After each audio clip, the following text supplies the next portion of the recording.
So the rules for the 2025 season IPL's mega auction have been released, and the BCCI has made quite a few changes.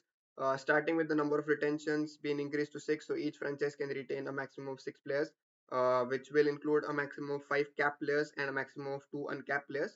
Also, there's no restriction on the number of foreign players that a franchise can retain. Every franchise has the right to retain all six as foreign players if they want. So there's no limit on that.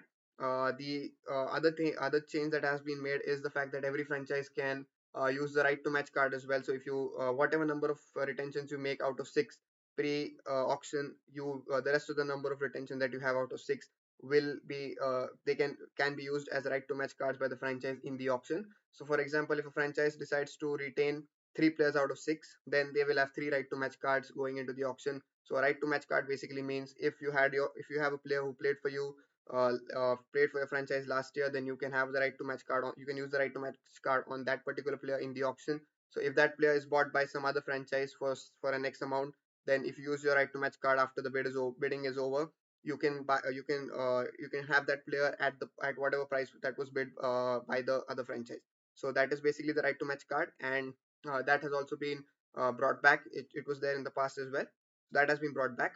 Also, they've increased the budget of every franchise to 120 crores. It was 100 crores till 3 years ago, and it has been increased to 120 crores. So that has also increased the salary caps. So if you want to retain your first player, will cost you 18 crores. The second player will cost you 14 crores. Third player will cost you 11 crores. Fourth, again, if you want to retain a fourth player, it will cost you again 18 crores. And the fifth player that you retain will cost you 14 crores as well. And this is for the cap players. If you retain an uncapped player, that will cost you just 4 crores. So those are basically the salary caps. And if you retain six players, including five capped and one uncapped, that will cost you 79 crores itself. So you'll go into the auction with just 41 crores. So that is basically the salary caps for retentions for every franchise. Another change that has been made is the introduction of match fee. It was not something that was in all these years.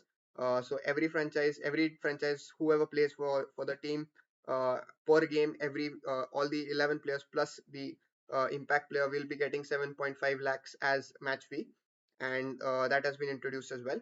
Also, they have extended as I said, the impact player rule, and the impact player rule will continue to be there for the next 3 years as well.